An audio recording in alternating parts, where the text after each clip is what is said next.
Hey guys, Sam here, welcoming you back to the Bradford City Road to Glory career mode. If you're enjoying this series, make sure you leave a like on the video, and if you're new out here, make sure you subscribe to keep up to date. A bit of a post commentary for you guys today, starting off with an update on Lloyd Fenelon, the situation with our scout, a future youngster, the left winger, who I'm hoping will improve a little bit more in the youth academy. Just waiting for him to pretty much let me know when he wants to leave. I think that's what I'm going to do once the overall has just been narrowed down a little bit. I think that's the best thing we can do with Lloyd Fenelon in the youth squad, because I don't want to keep him all the way to May, because I want his physical stats to grow pretty much, because he's a left winger. So that's my reasoning, and I'm going to bring him out whenever he's ready. But we're going to our first game of this episode against Manchester City, and they begin beautifully with just a really well worked goal. A bit unlucky, a couple of our tackles didn't really go as planned, but it was great team play from Manchester City, and it's one of the youngsters, Zuccolini.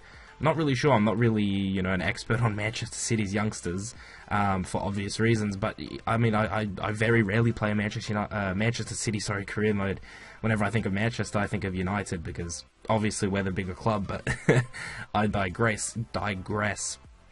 I can't speak at the start of this episode. I keep muddling up my words. But yeah, Zuccolini, whatever his name is the first goal scorer. Bonnie is the second, and Manchester City go up 2-0. Within half an hour, pretty much, and just start off really well against us and put a dent in our confidence very early on. We really weren't able to get going after this, because Manchester City just deflated the hell out of us so early on, especially going up 2-0. At 1-0 we were okay. Once they scored the second goal, it was like, man, we're already 2-0 down. What are we meant to do at this point? It just felt pretty useless against Manchester City. They're a very good side on FIFA. They're a very good side in real life. But Isgrove decides to pull us back with an exquisite finish of the ball. Really unexpected that he took the shot like that, and he was able to bury it past someone like Joe Hart. But it was a really well taken goal. I mean, he didn't take a touch or anything, with his right foot as well on that kind of angle.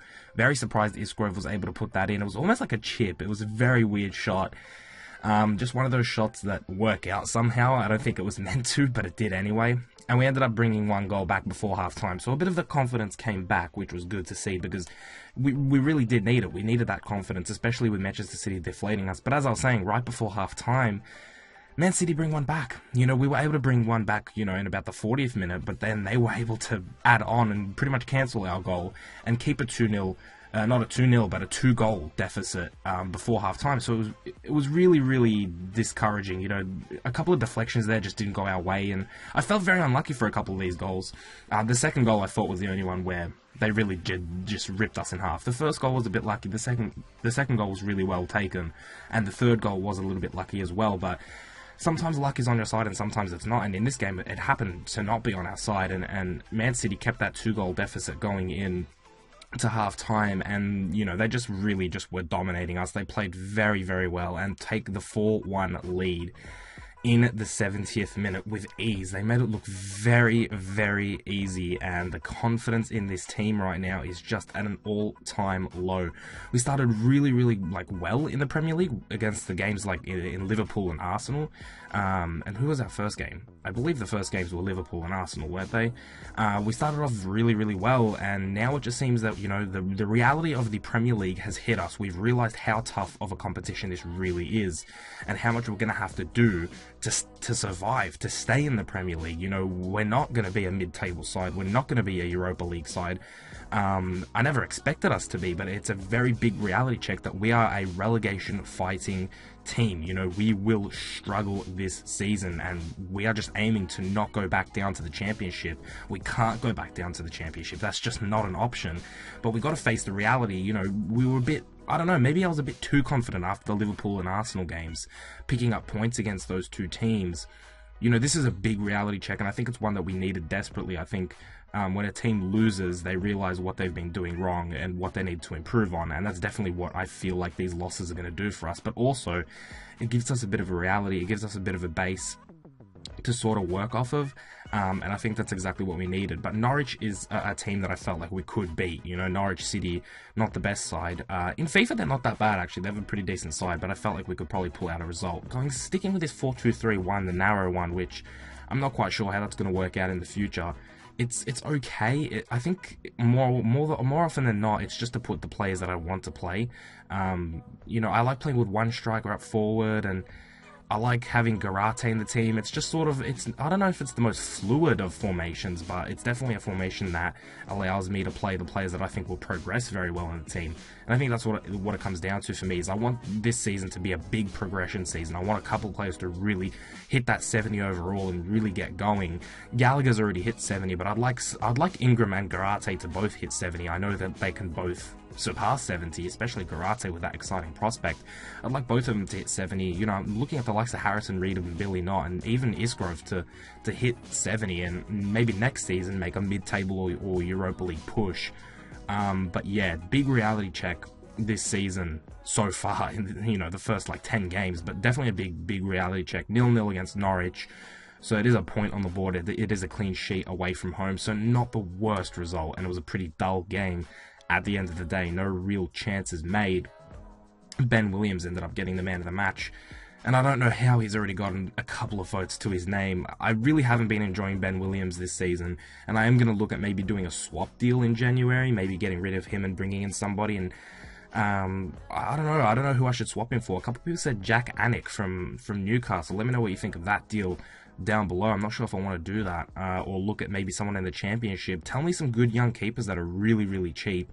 Keep in mind that we're in the third season, and they might have grown and actually been a bit, you know, higher of a rating and a higher of value. But I'm looking for someone that's under $500,000, but that's someone that's decent.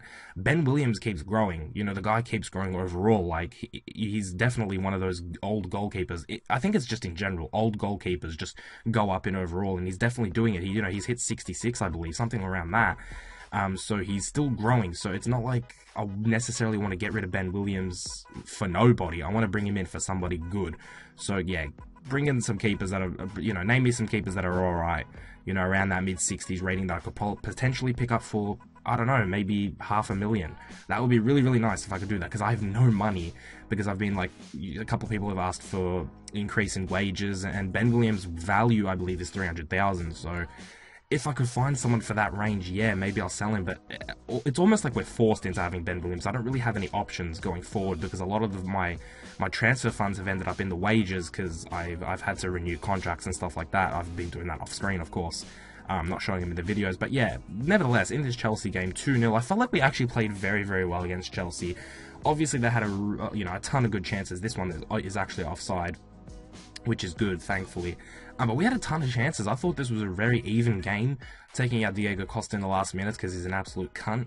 No, I don't know why I did. I just did. I was very frustrated at this point, because we had a lot of chances that I thought we could have put in at this point, and maybe put a bit of pressure on Chelsea. I felt like there were a decent amount of chances. I thought this was a very even game, as I was saying before. But it just seems like scoring a goal is a big struggle now. I don't know what it is, and I think it goes back to that fluidity point that I was saying before with the 4-2-3-1, the narrow one. I think it's a bit less fluid than what I would expect it to be. Jang Hyung-soo and Ben Williams there had the exact same reaction to the goal going in, but it's Oscar pretty much burying us 3-0 at this point. We do get a free kick, and as you can see, Sheehan was brought on simply for this free kick, and he does bury it, so I guess it's a consolation goal.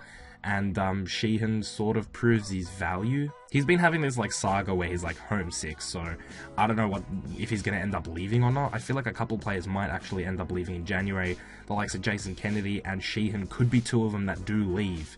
But we have Meredith as another left back, so I don't really feel like we need to replace Sheehan. As far as Kennedy, we have a lot of central midfielders as well, so those could be two signings that add to the goalkeeper funds. Those could be two signings where we just get the funds for them and not necessarily look for a replacement.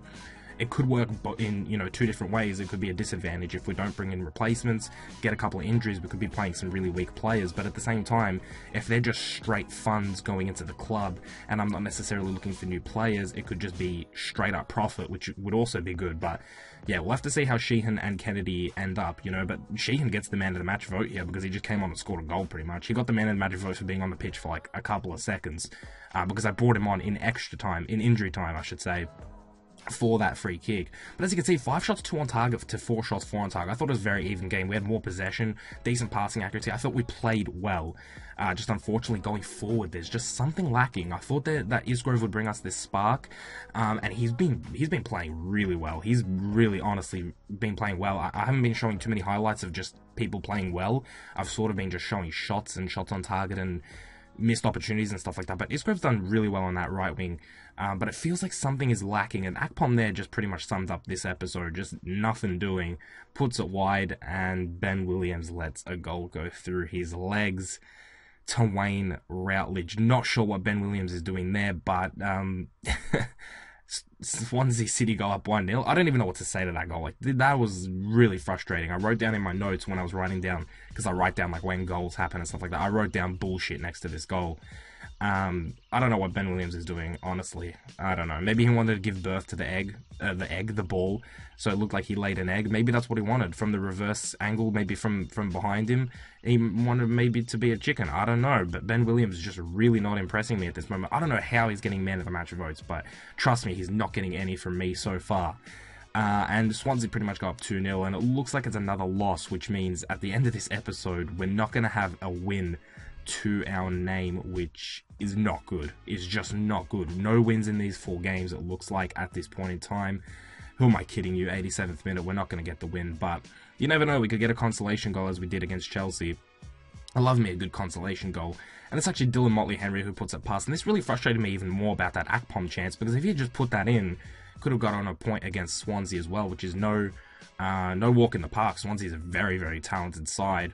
And I would have been happy with the draw, to be honest. I don't mind drawing away, you know, but it's just very frustrating because I do want to get a couple of points on the board and get a couple of wins and get a run going. I feel like my Bradford side is built on confidence. I feel like the more confident I am, the more confident I play with the team, and the better they feel. And that's what I want. I want this team to be confident. So yeah, this episode is a bit disappointing. It's got to be said. It's not. I mean, I don't have to lie to you guys. You guys can see that this is not a good episode. 3 losses and a draw for this episode. 4 shots, 2 on target to Swansea's 4 shots, 4 on target. They played very well. And the Premier League at the moment is kicking my ass. It is still early days. There's still a long way to go. But right now, the Premier League is kicking my ass. So I need to bucker up. I need to really start to play good football. And it's going to take a while. I've got to experiment with this team. There's an update on Fenelon because I did get another update. And if you compare the first update to the second update, a couple of his stats did go up. So it's very good to see. But as you can see, that is the top 4 and the Premier League table at the end of this episode. Chelsea, Aston Villa still up there. Man City and Arsenal make up the top 4. We are in the relegation zone with Sunderland and Leicester City. Hopefully we can get out of there next episode. Those are the MVP runnings for this episode. Of course, it's quite a weird one. I'm not quite sure how Ben Williams is even sniffing at the top 3. I think more players deserve it than him, but him and Isgrove are up there with Akpom right behind them. But that brings us to the end of this episode, guys. If you did enjoy it, make sure you smash a like on the video. I'll see you guys in the next one very, very soon. Keep it real.